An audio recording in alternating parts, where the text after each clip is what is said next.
This is What a week. What a week. PoliTricks. Eta, welcome to another edition of Wow What a Week. Hashtag PoliTricks with Fresh and Botsang. Brother. Yes, good morning, DJ Fresh. Ukrend.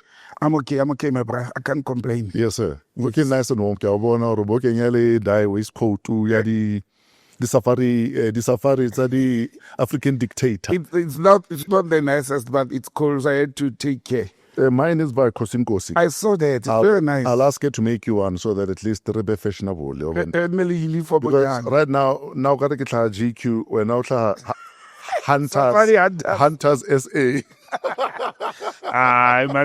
But it's beautiful because he makes very nice clothes. No, she's incredible. Yeah. In fact, she'll be dressing me for the Durban July, so you can look forward to that also. Okay. Let's get straight into it. Yes, sir.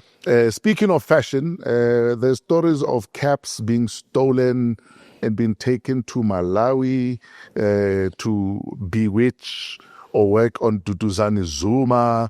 We've heard over the last 30 years that if you need a traditional worker, Malawian traditional workers work. Yeah, apparently. As we grew up, apparently, if I want to deal with you, yes, Malawi is the best place to be. But you can also still go to a church after that. Make it make sense. But anyway, what is happening with Floyd Shivambu and the MK party? Look, Tato, I remembered a video that I made after Floyd left EFF. Yes. It's a recording we made separate, because it was breaking news. And I said on that video, I wonder if Floyd will cope in the controversies part. Sure. Because MKP was started on reasons of, what do they call this thing, of people were saying it's a traditional Zulu party. Yes. There's tribalism and all that. But also coming from an organization where you were a deputy president. And then you go in, I think I said it last week or 2 weeks ago, the mistake that the MK party did with Floyd was to propel to him to be the Secretary General. I think he was okay as an organizer in targeting the former followers of EFF, the people in Limpopo and so forth. But he met with resistance inside the MK because people have been crying that people are being parachuted to positions. Yes. And it has become out clear now that he has not been having a nice time, actually, with inside MKP, as we thought. No, but the minute there was beef with Duduzile, yes, I knew that the writing is on the wall. I never thought it would go to that far. Because as much as they're trying to downplay the fact that it's a family business, the bottom line is, if you're going to get into a fight, miss party. Yes. Eventually, there'll be a problem. Yes, Tato, it's not supposed to be like that. There's a what do you call it, an opposition party, official opposition party of the country. MKP has done not even what the EFF did in 2013 when we look at numbers. Yes, sir. And we should not reduce it to a spaza shop. I think there'll be... No, there are a lot of family... Discam is a family business and it's worth billions. So to call it a family business doesn't mean it's a spaza shop. Yeah, but there's the American politics, it's families. The British politics, it's families. In fact, the White House is full of the Trump family, right? Exactly. So to say it's a family business is not to say it's paza. Yeah. But it's to say if you interfere with family dynamics, unfortunately, eventually, you come out second best. To this day, we don't know what interference. We don't know what irked Duduzile. We don't know what interference did Floyd cause to Ken Eric Duduzile. We don't know.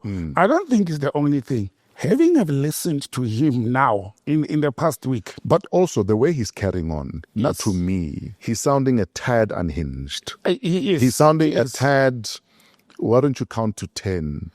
And then reconsider. Exactly. It sounds like road rage. I always say the minute you feel road rage coming, count to 10. Yes. If you still feel like saying, yeah, enough take, then say it. Yeah. Count to 10 first. You won't even arrive at 10 if you are in good spirits. You can say, you know what, let me drive away and leave this whole thing. Absolutely. I thought he realized that, but the mistake he did, he left when it was too late.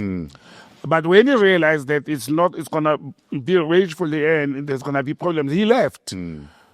the manner he's doing it, and I always tell people, the manner of doing things, it's what counts most in many things.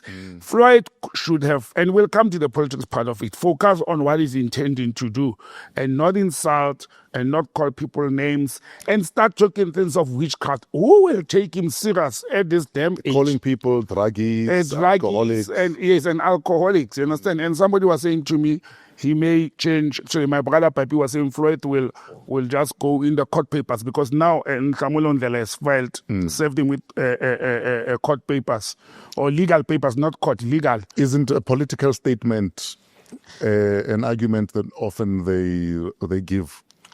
Look, I think they are going to fall into that conversation to say no, but I am quoted out of context. It was under political statements. There's a difference between saying to a person, you are a paluka, you are a fool, you are corrupt in the political context. But to stand up and say a person is a drug a junkie or addict, and then you mention the name. See, that's personal now. It's no longer in the political context. You know, to say to people, like we've seen in Parliament, even the speaker at some stage once said, after the Willie Madisha star, people must close their bar. He didn't talk about Willie Madisha that he was drunk.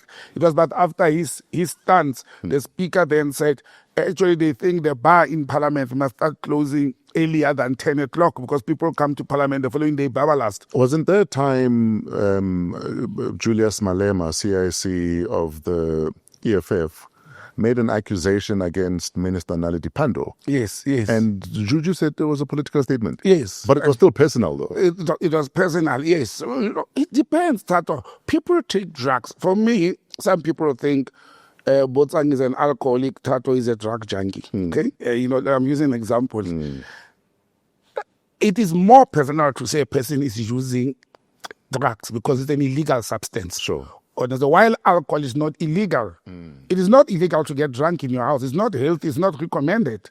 But if you get drunk in your own private space and you don't drive and you don't get to public places. But I think he lost the plot when he became personal. The witchcraft issue, the 7 million, which he must be part of it. He was the SG. He was the national organizer, then the SG, the member of the Central Command, High Command team. Which bank in the Republic of South Africa will give Jacob Zuma or his members or followers or even MKP 7 million every month? Which bank will do that? It will raise eyebrows. Banks would have already picked that up. And if you make such utterances and allegations and you don't provide material evidence to that to support what you are claiming, it becomes a problem. I think he started on a wrong foot, but thumbs up to us. Last week, remember, we predicted what's going to, and I said, I think he's going to walk along the lines of even the timing, the dates of the national dialogue. He's going to come up. You even made an example with how Bossa started. We said it before their conference last week to say he's going to come and announce it that way. And he did exactly that. What caught my attention, though, and I don't know if he was doing this because Ubaba also did it with the ANC, to say, but I'm not leaving the party. He is actually giving Jacob Zuma his own medicine. That Umkhonto allows dual membership. Yes. So he's not leaving. But he became smart by saying, I am not forming a political party, I'm consulting. You know why he did that? Yeah. The Umkhonto is a constitutional. I listened to Samuel Ondlela yesterday during the week when he said the constitution of Umkhonto is for a certain period, I think the first 6 or 12 months, doesn't allow you to belong to another political party. Yes. And they are saying Floyd wrote that part. And he should have known. They acknowledged that he actually was the main draft and crafter of the constitution. So you can have dual membership, but within they put a period, a time frame to it now. And that's why Floyd did not say I'm forming a political party. He's buying that time. Sure. You understand? He's buying that time. He became smart in doing that. What caught my attention was when he started mentioning big names. Sure. That is engaging the Patrus Motsepe, the Dr. Koza, Grutakiza Mutaung, the Shembe Church, and others, because that is the space that Umkhonto had given him when he was an organizer, to go and play in that space, to go and awaken. So he's got that ears already. giants. He's got that ears already. He's got, exactly, you understand? He has been working on that to awaken the sleeping giant and influential people in South Africa. And he's taking this, I don't know what you call it, a dialogue or a conversation or what, but if you look at Twitter, or social media, he's getting a backlash. I know there's very few people compared to what many had expected and the status of Floyd in South African politics. That is because, like I said, he is lashing out. I wonder if he sounded measured in everything that he's doing. Like the Floyd we have known. If you sound measured and you sound like you're in control, you sound like you know what you are doing. Yes. But the minute you're sounding angry, you are lashing out, eventually nobody takes you seriously. Yep. And that's even the if you come with strong points or you argue things that make sense. But the fact that you sound like you're out to get everyone and that you're going to drop a grenade in this room before you walk out of that room, it becomes problematic. It is a problem. And for me, if I don't have a political home, if I was looking for a political home, I'm not convinced, because there is nothing new that he did or say different from when the EFF was formed, different from when COPE was formed, different from when MKP was formed. One of the things that Floyd has been talking about, Mr. Shivambu, has been, let us not divide the black vote. Sure. When he joined MKP, he spoke about how he even had differences with Julius in the EFF to say, let's throw our weight behind Ubaba, not because of is Jacob Zuma, but let us consolidate the black vote. Remember, they were talking about that time, the progressive forces coming together and all that. And now the question is he not doing what he said it should not be done at this stage? Is he not dividing the black vote? Yeah. South Africans are irritated with a number of political parties. You will recall that in the last elections, 2024, the national ballot had almost 46 political parties. Sure. And independent people. People are hurtful in this country regarding the number of political parties. And I'm saying it doesn't matter who was going to do that after controversies was formed. It doesn't matter. There are other parties that came after. When you look at Rise Mzansi, when you look at what Colin Makubela and the former COPE members were doing to try and form a consolidated, front as well, it has dismally failed. And I think the sooner the politicians realize that the electorate is no longer excited about their shenanigans, and the methodologies they used to build political parties, they're exhausted now. Sure. Floyd can't use the methodology that he used when the EFF was formed. And again, this is very personal for me. It came out again when we formed the EFF, that irritates me because they are not also telling the truth. I've never been challenged by anybody to say, You were there when we formed the EFF, yes, Floyd and Julius were not there. Sure. So this story that they founded the EFF, I challenge everybody to say, come to the table with me. I'll show you the dates. I'll show you the meeting minutes. They were not there. They were still facing their disciplinary hearing in the ANC. Actually, it was their appeal. So who was there? People like the late Lufuno Kokoro, Andile Mutama, Kenny Kunene. Actually, what we did at that time, we sent Kenny Kunene and others from the Youth League who were already in there to go and engage Julius. Sure. They went to Julius's house. They then invited Julius to Kenny's house to go and engage him. We had already had meetings from January 2023. And there's records. No, not 2023. Sorry, 2013. Yes. January 2013. So this story that Floyd and Julius are founders of the EFF, they formed the EFF. I can challenge Floyd and Julius. I can sit in front and say, no, you are not. You were not even there. You were invited to the party that we had started because he had just been expelled. And the EFF, the name was not even there at the time. Yes, the story of economic freedom in our lifetime, it came with them from the Youth League. Yes. And all those slogans. And I've said before, the first constitution of the EFF was even drafted and written wholly and solely by one of the leaders of September National Imbizo, completely. The founding, constitution. So people think forming political parties is a one-man or two-man show. It is quite a lot.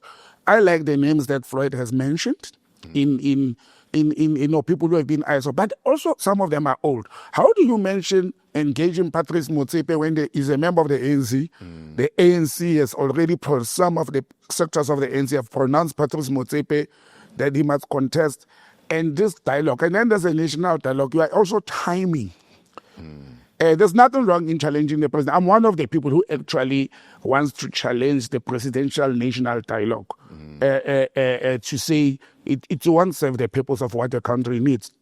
But Floyd has announced that he's going to go throughout the country and find like-minded people. Sure. One of my mentors in my career in life, our former board member at work, wrote to me and said, Botsang, I think you must join Floyd. He's thinking along your lines. Maybe you'll do. I'm like, no, I'm not going to do that. I'm not joining anybody. I'm not supporting anybody because I'm not a politician. And this country, Tato, does not need politicians at the moment.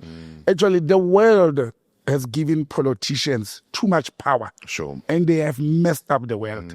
And we need level-headed civil servants, people who serve the people, people who care about the people. And they can come from various sectors. This thing of banking on political parties, look at the mess the country is in now. Because unfortunately, ultimately, career politicians are self-serving, regardless of which party they go to. Exactly. That's the thing. That's why it becomes a stomach issue. Yes. And as much as, yes, Lebo Nabasinya, in a lot of countries, unfortunately in the global north, people join politics after making their money. Yeah. And they sit in there for power and money. Once they make their money, like in South Africa, they want consistent money. I think if Floyd was deployed to Parliament, he would have not left the MKP. Sure. Because he would still have a stable salary. And MPs earn a lot of money. It's almost $1 million for a most junior MP. But he says he was expelled, or the one expelled him based on a trumped-up intelligence report. Intelligence report, yes. You see, these are some of the things. Again, you're a senior member of the organization. When Dudu Zile, yes, Dudu Zile, they always confuse. Dudu Zile misbehaved. The organization put Dudu Zile through a process, a disciplinary process, which has not ended, by the way. As much as people say she's the daughter of Ubaba, understand? And Floyd kept quiet as a disciplined member to allow the process to unfold. Why when you have, and I don't want to talk about Mr. Floyd Shivambu on this one, why when you have problems with the organization and it has a constitution and guidelines, you don't engage along those guidelines? Even if they differ with you, there's nothing wrong. And I differ with a lot of people, whether it's at work or at home. There's nothing wrong to principally differ with your comrades or your people. And the 7 million, when he saw it happening, he didn't have to come and tell us. And either way, did they steal? Whose money is it? For those that missed the 7 million part, what is the story of the 7 million? The 7 million, Mr. Shivambu was saying in controversies every month, there was withdrawals in the accounts of 7 million rands. He doesn't state by who. And they said there was withdrawal of 7 million. Chato, political parties spend hundreds of millions. Somebody may say 7 million is nothing, depending what you have the money, when we will account for it. But you know what was the link of the 7 million? The link was that Morocco, the country, is funding controversies. You understand? That was the expose. He wanted to, because people were going to say, where will controversies get 7 million every week or every month? I was going to say 7 by a month is a lot of money for any party. Yes, you understand? Yeah, it's a lot of, yeah. So I think he wanted to expose the fact that there is money here. But do you think if controversies received 100 million or 300 million from Morocco, whoever, they will put in their bank account? They won't. Because then it must be declared. Then it must be declared. And who's your source? So remember, South Africa has a political party funding bill now or act. So I don't think they are that stupid. But when we have differences, and I don't use facts and logic, I use personalities and dirty linen. I wash your dirty linen. Then I will lose the plot. Sure. But in my opinion, do we need another political party? No. Do I think Floyd will succeed in from a political party? My answer is capital no. After what has happened, transpired, he's a very smart person. And sometimes people who are popular because you are around a populist. Julius Malema is a populist. He's a crowd puller. That's why we brought him to the EFF, because we knew he will bring crowds. He's got that personality. Sure. But having brains and education and logic like Floyd, is brainy, very intelligent guy, it must not mislead you that when you are surrounded by populists, therefore you've got the numbers. And that must never mislead you to think those numbers. Actually, you may irk and irritate. So don't drink your own Kool-Aid. Exactly. And believe your own hype. Yeah. But I think he said it clear he will never go back to the ANC and the EFF, even after Julius has said your position is still vacant. I think it is the end of his political career. I don't see him coming back in the next 5 to 6 years, maybe later in life. But now, what he's trying to do, I don't think he's going to succeed. Ndlela was on Clement's show on SABC on Tuesday night. Yes. Talking about how he found it funny that Floyd thinks he's more intelligent than all of them in the party. Combined. Including Obaba. Yeah. And he was talking about how he personally could run circles around Floyd. And in my mind, I was thinking, do you think that sometimes we underestimate people's level of intellect based on the accent or lack of formal education and the kind of English they speak? Because I find that people who are very fluent in English often look down on those who are not as fluent in English, but see that as some measure of intelligence. I think it's not even in political parties, general in church, on groups of Majita in school and all that. I've seen it in the public service. Not only in English, people who are fluent speakers, whether speaking English, people who express themselves better, people who rise in meetings at work. Yes. And talk because they can express themselves. Because we're papa, doesn't mean you're intelligent. Yeah. There's days in my life where my colleagues at work will say, today we want to knock off Eli. Can you just not say anything? You understand? So I'm a victim of that. But we do that mistake. I agree with you. People, when Ndlela responded, I watched that show with my, actually enjoyed it. Because with respect to Ndlela, yes, if it was between him and Floyd when it comes to political savvy, ne, Linje Buslem, Floyd will walk over him. But I think that became a problem in the controversies, the caucuses and meetings. And not parliamentary caucus, the organization. I think it became a problem.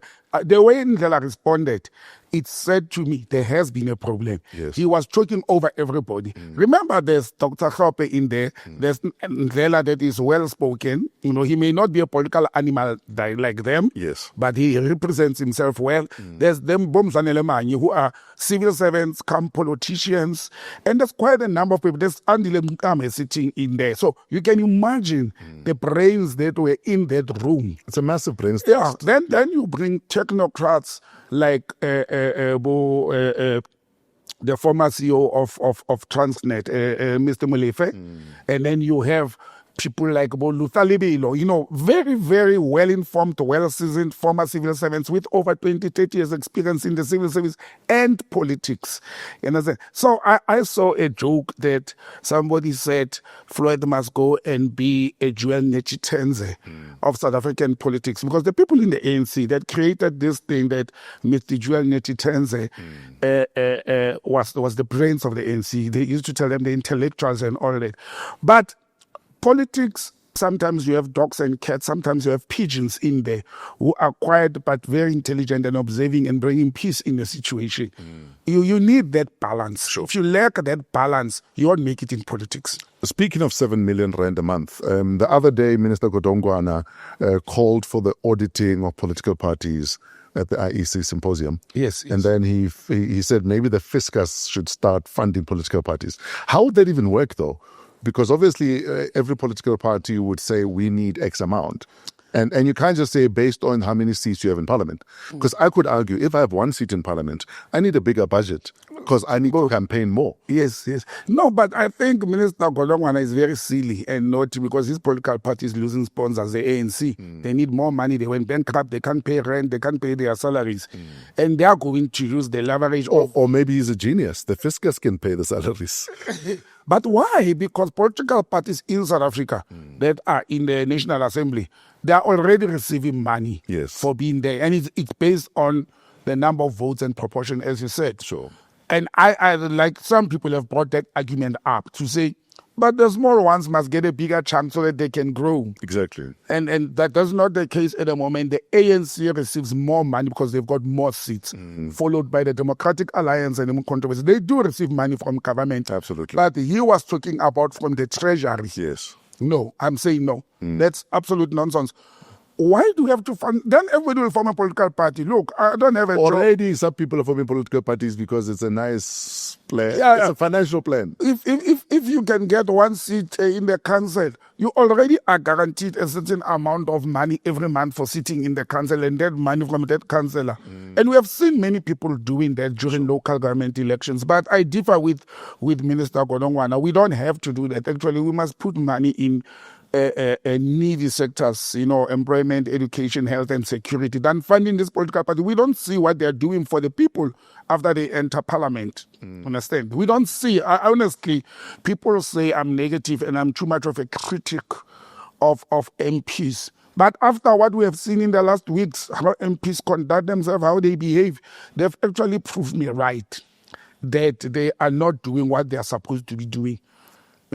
So why should we give them more money? We're already paying them good salaries, housing and accommodation, and they're still failing to do the loss. Look at the Minister of Higher Education. Look at the PRASA issue. Look at the issue of immigration.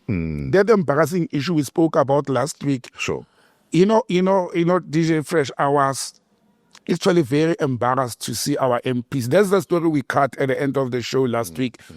It is this gentleman, Soros, I don't know which political party he comes from, who was questioning a foreign national who is a CFO of Medunsa. Oh, yes. And I see that people are saying, Soros is very good. Yeah, he's representing the country. He is not. He's embarrassing the country. And I'll tell you why, and I've said it. You can't be a member of parliament and go and attack and ridicule an employee of a state institution like the Medical University of South Africa or Sefako Makhato University, just because Sefako Makhato has hired that person as a CFO. And this person was born in Zimbabwe. And as an MP, you're supposed to know. Because surely then that same MP should be questioning other MPs in the parliament who are not born in South Africa. And there's a handful of them. There's a handful of them. I actually said, I even made a mistake. I must correct this in front of our viewers and followers. I said the DA lady is Mazoti, and somebody corrected me. I said, not Mazoti, Mazone. Yes. Yeah. There's a handful of South Africans, nationalized people, who are, according to the Constitution and the Immigration Act, they are nationalized. They carry an ID of South Africa. Sadly, this particular person, I know him personally. He used to be my senior manager at work for finance. So I know him personally. Yes. He is a naturalized South African. The problem is, for them, he was born in Zimbabwe.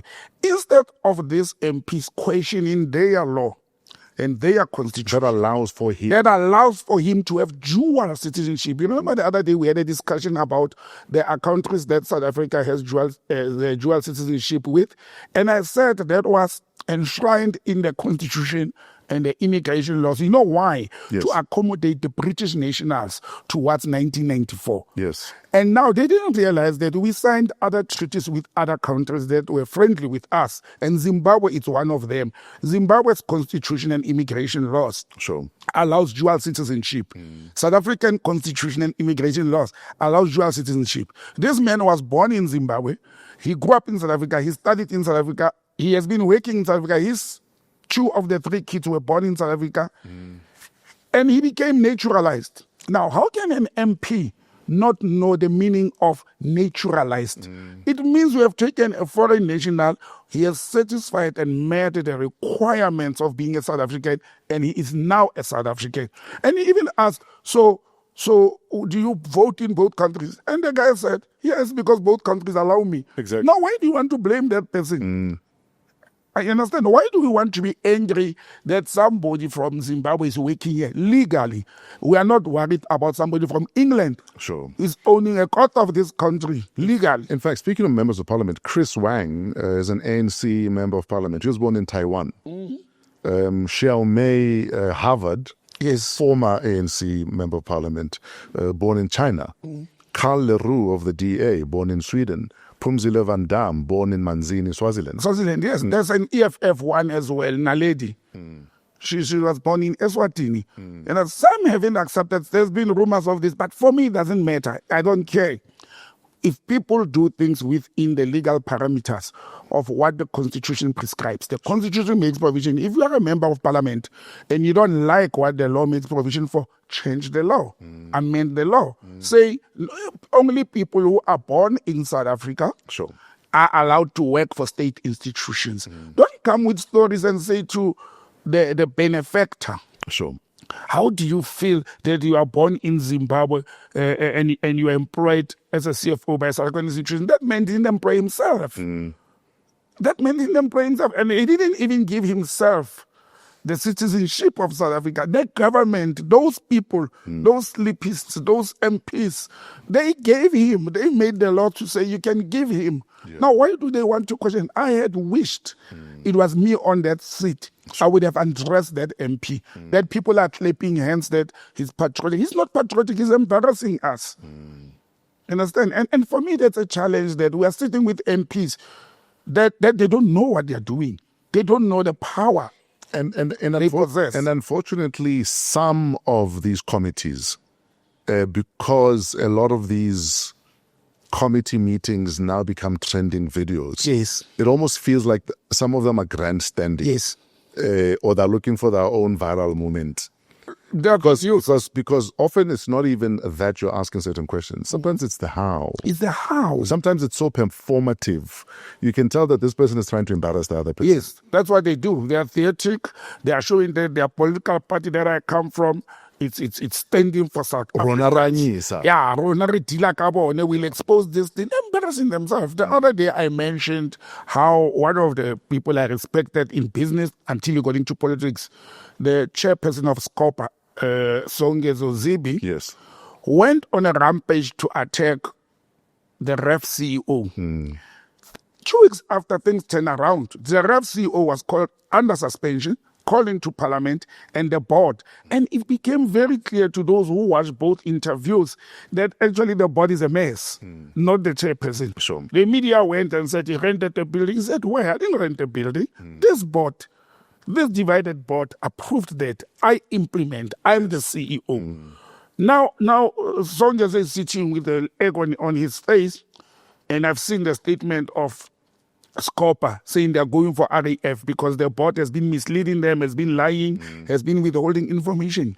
Do a fact-finding process first. Once you have the facts, you go to your colleagues in that committee. Yes, sir. And when you are in that committee in Parliament, you are a committee of Parliament. Forget which political party you come from. You can push the agenda of your political party, but confine yourself within the prescripts of the law. Sure. Don't embarrass yourself and embarrass the country, because now what the international media is writing, they are writing stories like, and I've seen it in the Herald from Zimbabwe, South African MPs don't even know their laws. You understand? Because there's the impression it gives that our MPs, they don't know the provision. That's why, this country also part of the conversation that we need. We need a conversation of what constitutes a foreigner or an immigrant. We need that conversation. Sure. And not based on emotions. Because we will find that most of us are foreigners in this country, as a matter of fact. But because we confine it to the people we don't like and we are uncomfortable with. And for me, that's where the challenge is. I mean, I've seen in Carltonville in the past week, 2 Pakistanis were arrested because they were telling a South African woman that She can't open a spaza she can't open a spaza shop because there's too many shops. She must go and open somewhere. Now the country is all boiling. They are arrested, of course, for intimidation and all that. But I'm saying, who gave those Pakistanis permits to come and live here and work here and run business? Who? But they can't bully people into where they can and can't open a spaza shop. That's why they are arrested. That's why the police have locked them up. You see, you arrest them for wrongdoing. Sure. You understand? But why did we first give them permits to come and live in this country when there's no war in Pakistan, when there's 53 countries between South Africa and Pakistan that they cost to arrive here, or over 17,000 kilometers. Why did we allow them here? And those are the things we must be dealing with. That's the conversation and the dialogues that we must be engaging with. Sure. To say foreigners are taking our jobs. That a lot of what people complain about is things being done by people within the confines of what the law allows. Yes, sir. Yes, sir, you are correct. The law allowed that. And I saw an article of people saying, what do you call it? The foundations are running the country and they're running the courts. It is true. But who allowed these foundations and NGOs that are funding political parties, that are funded by, a lot of foreign nationals and so forth? We did. And those are the, this national dialogue that's coming. And these are the conversations, the fresh, that we must engage on as a nation. Sure. Once our people are clear that when they see a Mr. Mkwanazi from Eswatini sitting on the corner street fixing Botsang's shoes, he's not taking business from South Africans. The law says he can do that. Then we must deal with our laws as a nation. But, talk to your politicians. They are worried about forming other political parties and how much they can eat and grandstand and be on TV than explaining to their constituencies. Because I think is the duty and the responsibility of branches of political parties. When government give them money for constituency, they do get money periodically for. They say it's time to go to your constituency and engage. These are the things that MPs are supposed to educate their constituencies about. Sure. And inform them to avoid xenophobia or Afrophobia or whatever and racism. But they are not doing that. Why? Because they also do not know. They also do not know. You understand? If you put me in a community of Olive and Old Bosch, which is a township in Centurion, and say, go and tell those people that these Pakistanis, these Pazas, these Zimbabweans, these Mozambicans, they are not here illegal. We said, come to the land of honey and milk, live with us as a rainbow nation. Integrate. That's us who said that, not them. And this is what, I don't say it's right. I don't say I support that, but I'm saying we must tell people, vote for people who will change that law. But we don't have political office bearers who are into that. While we're in Parliament, quickly, I don't know why it's a big deal, but we'll discuss it anyway. A member of Parliament for the DA, Karabo Kakao, who's been in the news. Apparently in December, she responded to an ancestral calling. Yes. But we're told there were issues. There was a meeting, a DA meeting at some stage where people felt uncomfortable. Yes, I followed the story. I'm confused. What's going on? Actually, I even read her statement. Yes. The December process, it was a calling being finalized, coming back and having gone through the process. She says she has been in this since 2023 and people didn't know. Sure. Because she didn't went public with it. But what happened, and according to the DA official statement and the report of one of the Sunday papers last Sunday, yes. They were saying on 2 occasions, and this is going to be difficult for Abe Lungu watching our show to understand the ancestral calling. On 2 occasions, because of her calling and spirituality, she started vaping, and she had ancestral spirits. Or I don't want to call it an attack, but she was going through that mode and phase. I don't know the language used. And then you will start vaping. I've got a lot of friends and family that are sangomas. Yeah, same. Yeah. So I know what happens. And when it comes, some will start talking and praying and in a language that me and you won't understand. Some will start going out and kneeling down. Some will take off their shoes. So apparently Karabo is Miss Kakao went through that twice during the DA courses. She's a spokesperson of the Democratic Alliance. I actually like her very much. She's very eloquent and she speaks well. She then went through that on 2 occasions. You sound like a lot of them. You speak well for a darkie. No, but what I'm saying is not the language. She expresses herself well, not the language. Then she went through that on 2 occasions during a caucus. Now, what said to me is that maybe her ancestors doesn't like her being in the DA. Why does pull her out? Yeah. Why does it happen only when it's a DA caucus? Why doesn't it happen when she's in normal parliament sitting? Sure. So in the caucus, those who know and understand, political parties has a caucus room in parliament where they sit and caucus and have their... So it happened twice. So when it happened, she started baby and she feels the spirit coming. She explains that no, she even tried to take her shoes off. It didn't work. Then she took her socks off and she sat on the floor as a traditionalist, as a healer. Yes. She sat on the floor. And the leader of the DA caucus didn't like that. And they call her into what I termed a quasi-disciplinary hearing to say that must stop. You're making us uneasy. Yeah, you are making us uneasy. You can't be burping and talking in a language and all that. But you see, Tato, that again goes back to what? When afresh, it goes back to our cultures and traditions. It goes back to language.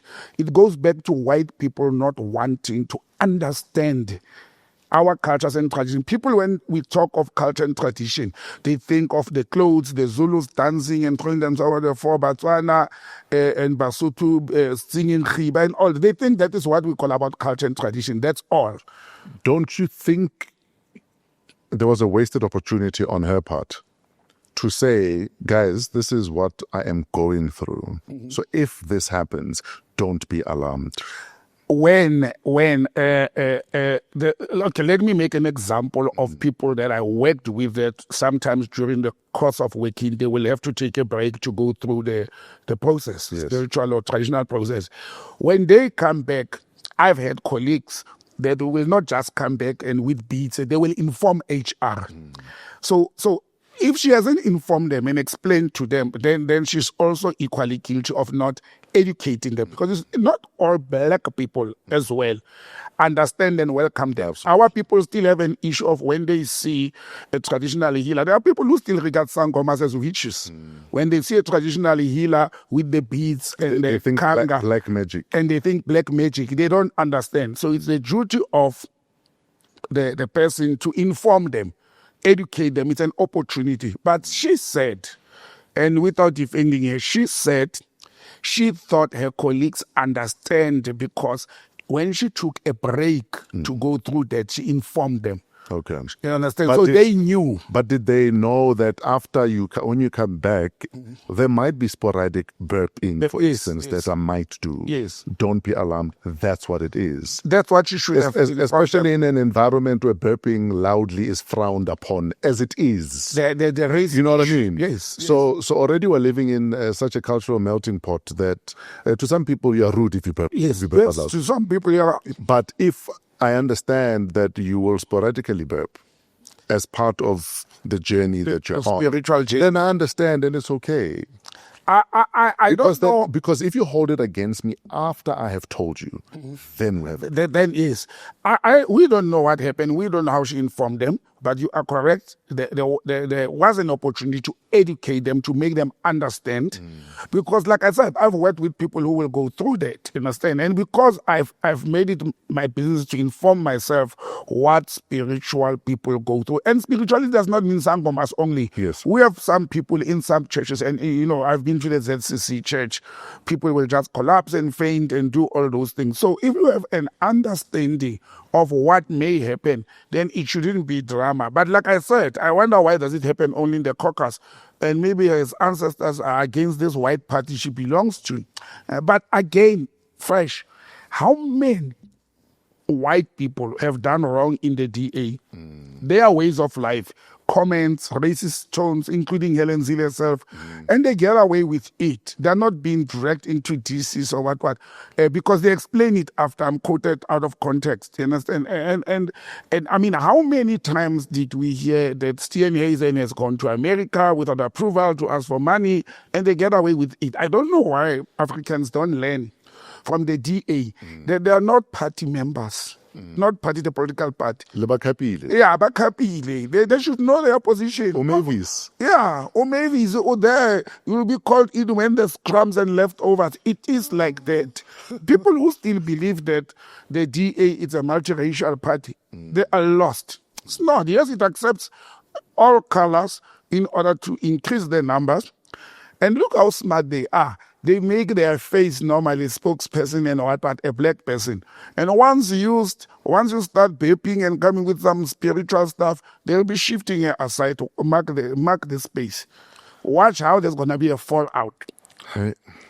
Yeah, challenges of this. You see why I don't want politics?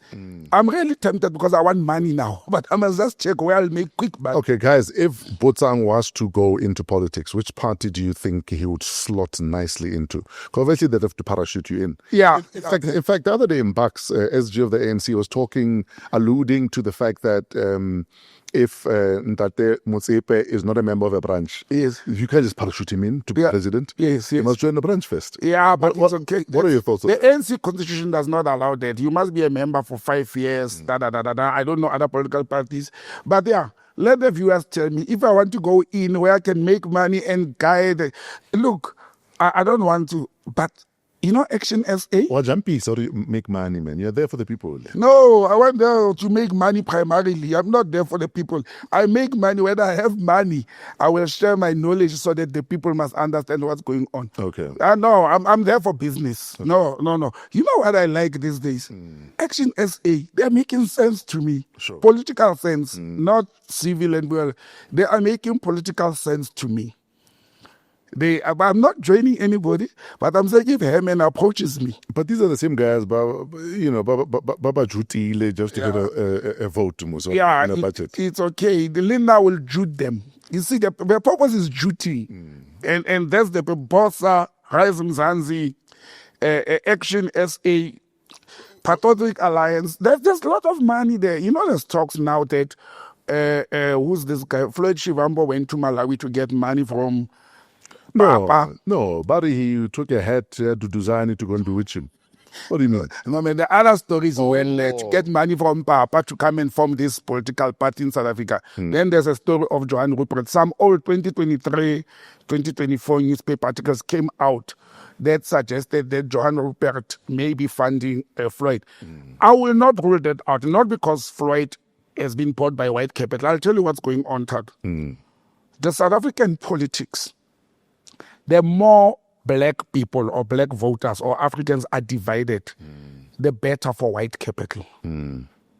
People would say, why would Johan Rupert fund parties like EFF and Floyd? It is for the interest of his businesses that there must never be a majority black formation. Sure. The bigger and the stronger black formations become, it's very dangerous for white capital. So if I was Johan Rupert, I will fund and propel a person like Floyd, because Floyd with Zuma and EFF combined under one room is dangerous for white capital. Sure. So what you do is you divide them. Keep them divided. And that makes more sense to me. And then if you want money, you are like Botsang, and you want power, and John Rupert puts 100 million in front of me, even 5 million, I'll take it. You'll see me. And start a party. I'll start a party. Botsang. Yeah. Yes.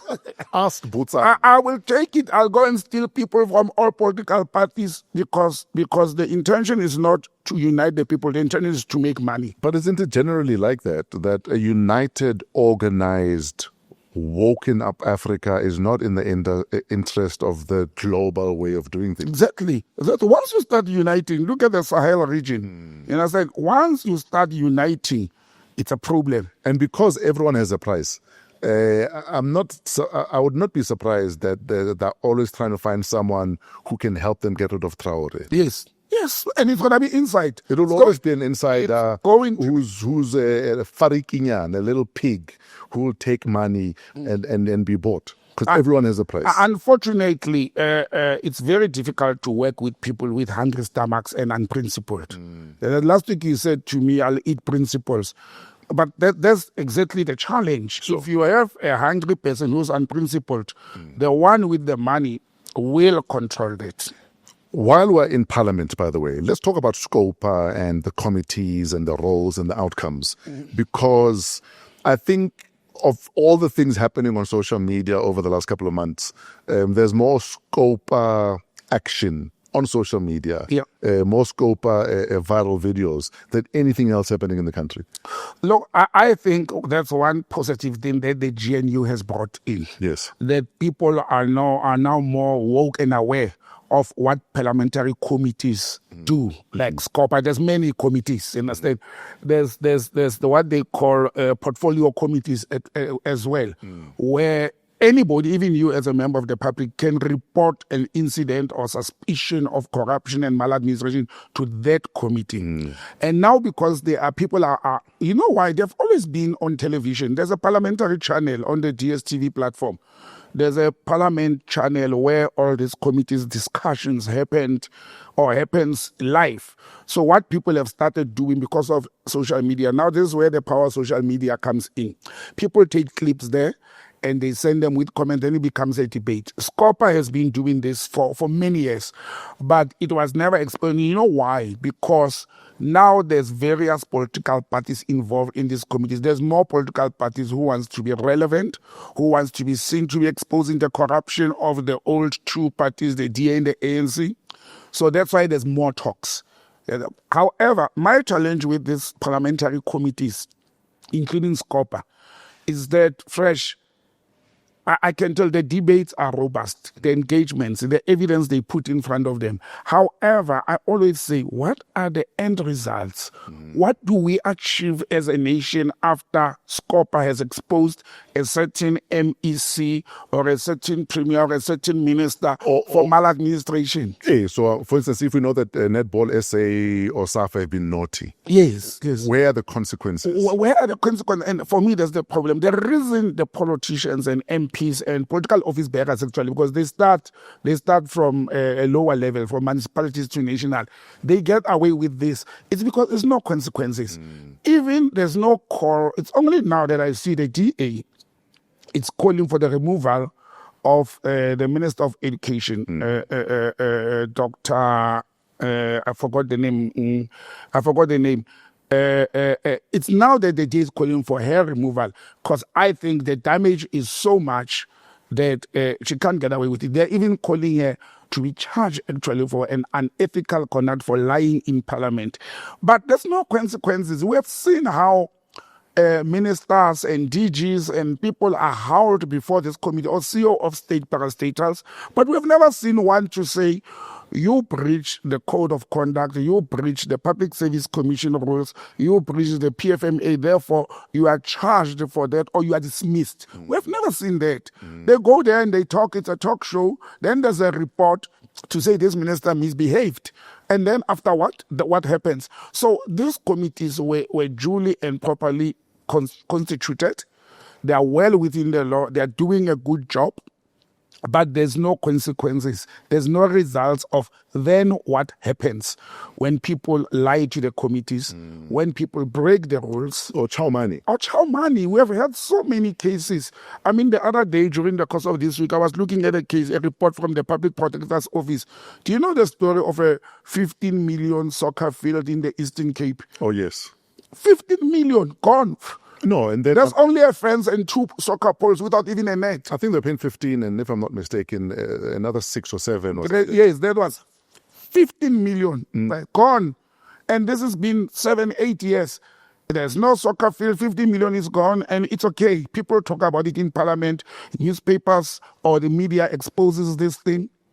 But that's why I'm saying these processes are useless if they are not putting corrective measures into place and they don't bring people who start behaving correctly. Why people continue to do wrong things and maladministration and corruption since 1994, and I don't have to talk about before 94, there was mass corruption. From 94 to why people keep on doing it? Because they know nothing's going to happen to me. Because the worst that could happen is I'll be hauled in front of a parliamentary committee. Yes. I'll get a slap on the wrist.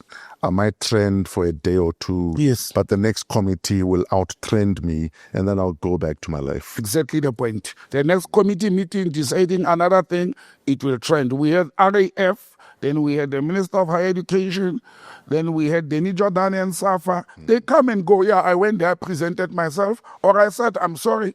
It got uncomfortable, but now it's fine. Yeah, I'm it's back okay. in my office. Let's go back to our offices and chow more money. And that is the problem with the civil service.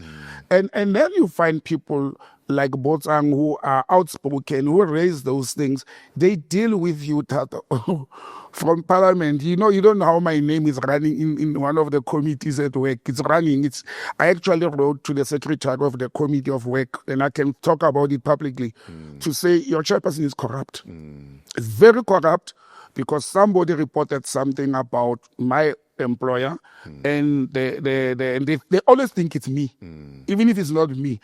And that chairperson phoned the CEO at work to say, hey, they are coming for you. Oh, wow. Who could be this? And the name was like, it's that Botsang. And I don't know anything about that. I know the people who are doing that, and I know why they're doing it. So my name is on the corridors of Parliament. Let them dare call me to come and talk about what is happening. Can't you volunteer to go to? I'm talking to other people to say, can I come and clean my name? Let them dare put me there. I'm telling you, it's this country will know what is corruption, and you put papers on the table, say this is corruption, this is what happened. Sure. And I'll follow it to the core. I'll follow it to the grave, and that's what we lack, because they'll fire you. They'll drain you money, and they'll tell you, comrade, you won't work for government anymore. But it's okay. Understand? It's fine as long as you remain with the principle. Sure. Speaking of war, since you've decided to talk about war, let's go to the Middle East. I've been in a war path for quite some time. We are out of time, so we can't leave without going to the Middle East. Yes, sir. Israel have been going on for almost 30 years about how Iran are imminently going to have a nuclear bomb. Then the other day, all of a sudden, Israel decided that, listen, we're going to preemptively strike Iran because they pose an existential threat to us as a nation. And then Iran was like, is it? Hey, hold my coffee. Because I don't know that they drink beer there. They're like, hold my coffee. The coffee is nice and strong, though. They drink tea in the Exactly. East and coffee. But the coffee is very strong. They said, hold my coffee, and we'll show you that your Iron Dome is penetrable. And they went ahead and did what they did. Yeah. And then America, as always, Donald Trump said, in about 2 weeks, I'll decide. But within a couple of days, they'd bunker busted 3 sites in Iran. Iran, yes. And then Iran said, America, you will pay for this. And then they sent a warning, listen, we're about to bomb there in Qatar, so move your people. They moved their people. They bombed in Qatar. Trump said, thank you for warning. It's like a game, man. It's a game of sick old white people. It's a game. There is no war. And then Trump was like, okay, welcome to peace. Now there's a ceasefire. Before his statement... before his statement had even left the condensation from his breath, more bombs were flying. Actually, and then Trump was swearing they don't know what they're effing doing. Yeah, actually, Donald Trump himself said, before I could even talk to Iraq after I spoke to Israel, they said, okay, these bombs we are having in our hands, let's release them under ceasefire. Look, Tato, the other day you said something very brilliant. I can't remember what we were talking about. You said something very brilliant and I say to people, and I look smart, that, this for holy fighters, even from the World War, when it's Christmas or Ramadan, they say, pause, let's stop fighting, let's go pray. And then after Christmas and after Ramadan, we'll start killing each other again. It's the same thing, and it's continuing. There is no war. I said it many times. There will never be third world war. Some of us wish for it, but it will never happen, because remember, according to the atomic agency, countries that possess nuclear weapons can only use them against each other. They can't use them against us who have dismantled our nuclear program. Now, do you think those countries are that stupid? They will start bombing each other? No. Iran has sent missiles that Israel had thought it will never be penetrated. And they demonstrated that they can penetrate them. What America is doing is show, what do you call it? They are showing off. Because what the USA is doing, and by the way, the results came out during the course of the week at night that it was not effective what they went to bomb the 3 sites that Israel had bombed a week before, because they thought their bomb... they were in a bunker. In a bunker, yes. their bomb or whatever arsenals are much more heavier and stronger. They will penetrate. Yeah, That's what they thought. Yeah, they've got a legendary bunker buster bomb that can literally go, and then... The reports have come out that it did not penetrate. Yeah. Despite that, Israel had done the primary damage. But, as you said, they want each other. But also, we'll never know the truth because everything is propaganda. They lie so much, these people. Tato, when we saw some of the pictures, and I've got somebody I'm talking to in Israel, he says, but some of the pictures and videos that I'm making rounds on social media, they're 5 years old. Yeah. Some of them, it's not even in Israel. Absolutely. It's pictures that come from Palestine. But one thing that has come out of this that rattled the world is, and this is me bringing the geopolitics and the history of Israel. I don't know if people are aware that it's the first time Israel is fighting a country. They never fought any other country. It's the first time. They've been fighting the so-called terrorist groups, insurgent, Hamas, Hezbollah, and others. Now they are fighting a country which has one of the best militaries in the world. That has never been tested except during the Iraq-Iran war. And that's why they're shocked, because they're seeing what they've never seen before. People in Tel Aviv seeing missiles and drones landing in their hospitals and neighborhoods, and they're saying Iran is evil. They're shooting hospitals and schools and universities. Haibo, are these not the people who have been shooting unarmed Palestinians who don't even have an army? But the Palestine does not have an army. They're killing children. They're killing defenseless people. And I'm sorry, I don't care how angry you are about what. But if I'm angry at Botsang and there's a child in the room with Botsang, I am not going to bomb that child. Or throw a grenade in there. It takes a special brand of evil to think collateral damage, it's fine. It's just another brown person. Yes. Now the other evil one who's more armed than you is doing what you were doing. And now the world must now focus on saying the Muslim people are evil people. They kill children, they bomb hospitals. They've been bombing Palestine for over 20 years, and mainly it's women and children. Like I said, Palestine has no army. There's no army. You are fighting people who don't even have missiles or aircrafts, fighting aircrafts. People, Hezbollah, Hamas, and others, they are using self-propelled, rockets, and you bomb them with F-16s. Again, it takes a special kind of evil to now use starvation to settle a score. Yeah. People are starving. You're denying international aid companies access to the Gaza Strip because you're going to do it yourself. Yes. But you're treating people like animals. You're telling people you must travel there to get food. And then while they're traveling there, it's like, oh, there's an operative. Let's kill people. And it's supposed to be the Holy Land. And that's the thing. Israel is supposed to be the Holy Land. If we can also teach Christians that the Israel in the Bible, let me tell you something. It's not this Israel. Let me tell you something. I'm actually not angry at Israel. I'm angry at the rest of the world that sits and watches this. How are there no global sanctions against Israel to this day? But who is Israel? That's what we must first think. Israel, as small as it is, as tiny as it is, it controls all countries of the world, or the superpowers.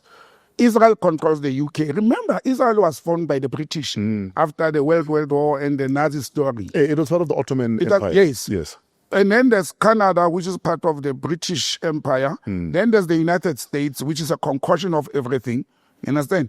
And who controls the world economy? It is the Israelis. Who controls the World Bank, the IMF? It's Israel. Israel actually controls the United States of America. That's why the USA and the UK can't say anything against Israel. Now you have other countries like Australia and Canada who are, and you can see it's all the former British colonies. And Israel is the superpower, and that's why they can't rise against it. My disappointment is not from the world, because I understand that part of history. My disappointment is the Arab League. Those Arab countries. They're looking out for themselves, Pela. Yeah, so that's my disappointment, because it's affecting them. Their airspace, Jordan, Saudi Arabia, Qatar and those countries, except Syria, has been standing up against Israel. So, guys, there's no way the UK, the US, Australia, Canada, and their puppets like France, there's no way they will talk against Israel because Israel controls the world economy, they control the World Bank, they control the IMF, and they fund political parties of those. Even in this country, they fund some parties. Oh, they fund some parties in this country, you understand? I mean, look at this. There's a report that said with the Ukraine-Russia war, there's more Mossad. Mossad is the Israel intelligence arm. There's more Mossad or spies or officials in Ukraine than any other country on earth. And so what do we expect? It's money, it's power. This whole war is not the war of arms, it's the war of money and power. You know what is consistent, though? There's not a single country in the world that has a nuclear bomb that has been treated like you're a small boy. Yeah. So maybe Iran have grounds to get the damn bomb. Then maybe they'll be left alone. They will not because they have more to lose. And maybe your friends there, Putin, your favorite Caucasian leader, can say, oh, here's a nuclear bomb. Yeah. You need one. Look, it's Maybe President Xi can do the same. China and Russia. And then all of this disrespect will stop. Will stop. One must just release one of just get your bomb and the disrespect will stop. I'm sitting here and I probably think, do they really have them? The only person that I believe has nuclear weapons it's the supreme leader of North Korea. That one I believe, and he has demonstrated.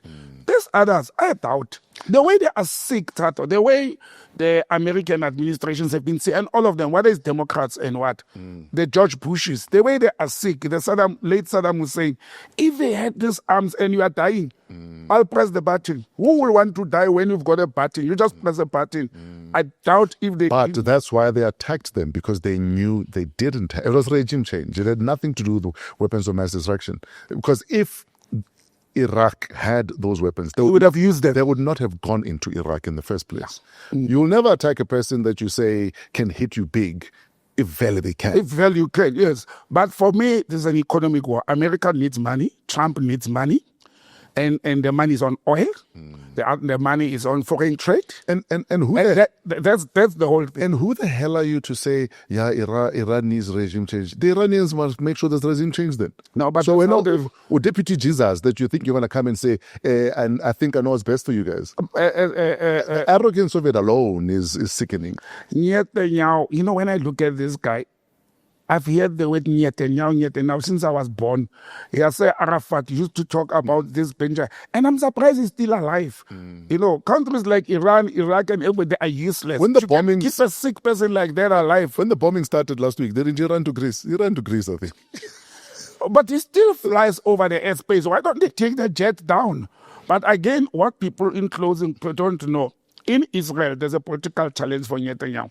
Understand? It's all a distraction. Yes, it's a distraction to say you must answer for what happened in Palestine. South Africa is taking you to court. It's not over. And I've heard a lot of Jewish people in Israel. They are actually anti the behavior of the Zionists. I've got a friend who lives on a kibbutz in Israel. Yeah. And he was telling me that a lot of us here don't like this man. Don't like this man. But he will keep us busy with these other little skirmishes so that he doesn't have to answer to us at all. Yes, and that is what is happening. But again, for me, after I see Iran closing the canal, to say nobody's going to pass here, nobody's going to get oil and all that, I knew. It's about trade, it's about oil, it's about money. America starts a war whenever they want money. And it's about time we said goodbye because we're out of time. Thank you, brother man. Where do we find you online, sir? botsangm@gmail.com. And on WhatsApp, it's 083-884-7787. And on social media handles @BotsangM. Thank you for being a part of this episode of Wow, What a Week. #PoliTricks with Fresh and Botsang. We appreciate your interaction. Keep the comments coming. Comment on YouTube, or if you see the posts on social media, just start the conversation going if we haven't started the conversation. Coming to you from AMP Studios, downtown Johannesburg. AMP Studios is home to over 100 African podcasts. Yours could be next. We are part of the Africa Podcast Network. Email waw@africapodcastnetwork.com. Shout out Pezulu Works, Trevor and his crew for all of the cinematography, all of our social media done by YBF, and shout out to our executive producer, our mother, Geletso Mudisakeng. Till next week, have a wow week. In spite of yourselves, we're out of here.